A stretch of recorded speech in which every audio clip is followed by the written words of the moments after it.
这多少钱呢？这46，还有多少个5000个，不讲价那个。昨天是60多，在1个月之前就是20-30块钱的东西来讲了。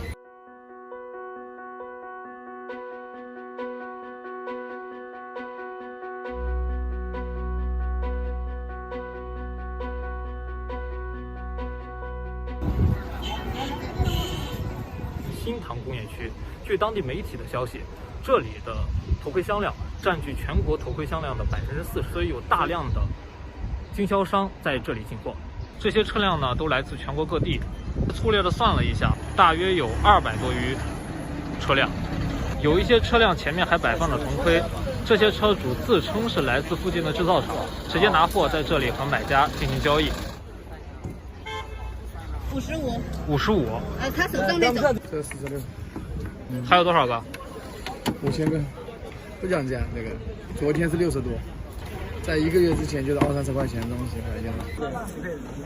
这个我们准备大概也就不到40个了，如果全买的话就100，如果买1个的话150。今年受疫情也本来是出头的，但出不了头，我们就卖掉就算了。您是从哪里过来？上期您进了多少了？没那么多少，没2箱。拿货是什么时候拿的？前两天40多，40来块钱。早以前拿这个东西20。从什么时候开始7天前，都3天前有人多。厂家的亲戚来，亲戚朋友啊之类的一些，给我的，然后到一吨料现在涨了700块钱了。